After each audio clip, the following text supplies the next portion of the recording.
수포자를 위한 게임 수학. 짜잔! 오늘은 벡터의 또 다른 응용에 대해서 좀 이야기를 해볼까 합니다. 다시 언급하지만 내적에는 크게 두 가지의 공식이 있죠.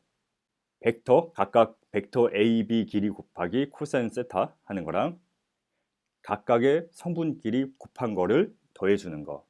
크게 두 가지 공식이 있는데 이 중 지난 시간과 마찬가지로 코사인 세타를 이용하는 것에 대해서 좀 이야기를 해볼까 합니다. 만약에 두 벡터 A, B가 각각 길이가 1이면은 코사인 세타만 남게 되죠.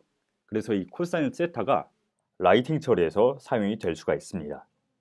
사실 내적의 개념은 게임을 포함한 그래픽스 렌더링에서 특히 라이팅 처리에서 핵심적인 역할을 할 수가 있습니다. 이 이미지와 같이 스피어가 있고 라이트가 있다고 했을 때 빛을 바라보는 면은 밝게 되고 반대 방향은 어두워지죠. 당연한 얘기지만 이런 당연한 얘기지만 좀 더 귀찮게 이야기를 좀 해볼게요. 빛과 평면이 있다고 가정을 해보겠습니다. 우측에 있는 평면이 빛을 받으면 빛을 받는 면이 밝아지겠죠. 이거를 재미있는 수학으로 이야기를 해보겠습니다. 빛의 양을 1이라고 가정을 해볼게요. 위아래에 있는 이 노란 화살표들이 빛의 양이라고, 그리고 그 크기가 1이라고, 간격이 1이라고 가정을 해보겠습니다. 이 빛이 오른쪽에 있는 평면에 닿으면 그 평면에서 빛이 맺히는 부분은 밝아지겠죠. 평면이 수직으로 세워져 있으면 빛이 맺히는 부분의 너비도 당연히 1이 되겠죠. 만일 평면이 45도로 기울여져 있으면 빛이 맺히는 부분이 넓어지게 되는데요. 이때 빛이 닿는 부분이 얼마나 커졌는지 한번 살펴보도록 하겠습니다. 벡터의 내적의 개념을 설명할 때 벡터의 내적은 벡터를 다른 벡터에 투영시킨 개념도 가지고 있다고 설명을 드렸었습니다. 그 개념이 이때 활용이 될 수가 있는데요. 지금 이 노란 삼각형 그림에서는 밑변의 길이가 1, 그러니까 빛의 크기를 의미하고요. 빛변이 기울여진 면을 의미하죠. 그래서 우리가 알고 싶은 것은 이 빛변의 길이인 x입니다. 이 노란 삼각형 안에 파란 삼각형을 한번 그려볼게요. 이 삼각형은 빛변의 길이가 1이고요. 그래서 이 파란 삼각형의 밑변은 길이가 코사인 세타가 되죠. 그럼 삼각비에 따라서 x 대 1은 1대 코사인 세타가 됩니다. 왜냐하면 파란 삼각형과 노란 삼각형은 서로 크기는 다르지만 모양이 같기 때문에, 그러니까 삼각형의 세 각이 동일하기 때문에 삼각비를 적용을 할 수가 있습니다. 파란 삼각형의 빛변 대 밑변의 비율과 노란 삼각형의 빛변과 밑변의 비율이 동일한 것이죠.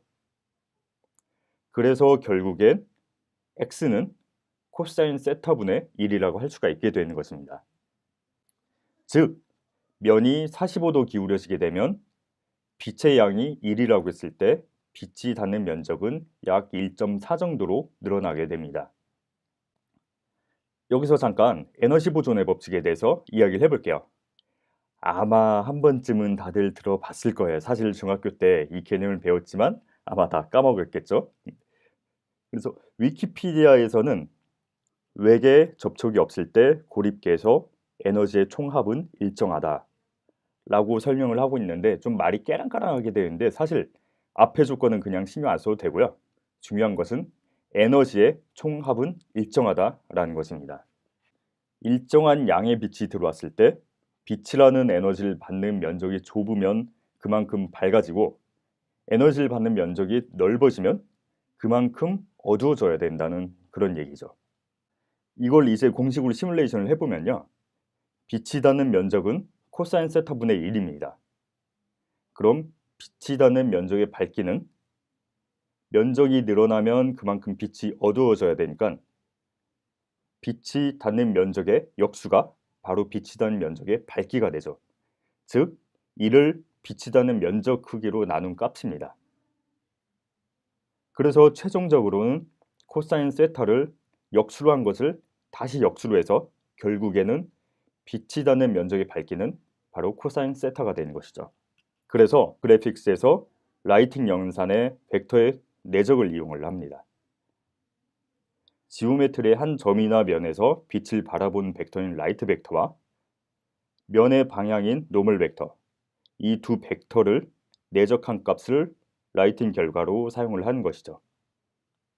이 이미지에서는 파란색은 라이트 벡터를 나타내고 빨간색은 노멀 벡터를 나타냅니다. 그리고 당연히 두 벡터는 노멀라이즈, 그러니까 단위화가 당연히 돼 있어야겠죠. 그렇게 해서 오브젝트에 음영이, 즉 쉐이딩이 입혀지게 되는 것입니다. 빛을 완전히 바라보는 면은 1, 그러니까 흰색이 되고 45도 기울어진 곳은 약 0.7 정도의 밝기가 되고요. 다만 여기서 주의할 것은 45도라고 해서 0.5가 되는 것이 아니라 코사인 값인 0.7 정도가 되는 것이고요. 그리고 빛의 방향과 수직인 부분은 밝기가 0이 되죠. 코사인 90도는 0이 되니까요. 이러한 내적을 쉐이더에서 직접 사용을 해서 확인을 해볼 수가 있습니다. 유니티 매뉴얼에는 이런 샘플 코드가 포함이 되어 있습니다. 이 아래 적힌 주소로 가면요, 샘플 코드를 확인을 할 수가 있는데요. 쉐이더 코드를 다 설명하기보다는 코드 중 내적이 쓰인 부분만 한번 설명을 해볼게요. 이건 간단한 램버트 라이팅을 직접 구현한 코드입니다. 여기서 노란색으로 되어 있는 부분이 바로 내적에 쓰인 부분이죠. 버텍스로부터 넘어온 노멀 값과 라이트를 바라보는 라이트 벡터를 다시라는 함수를 통해서 내적을 해주고 나서 엔다데일라는 변수에 대입을 시켜줍니다.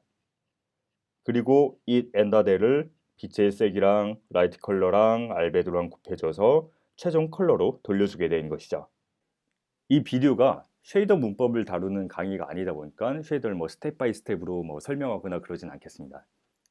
하지만 책을 하나 좀 추천을 드리고 싶은데요. 유니티 쉐이더 스타트업이라는 책이 있습니다.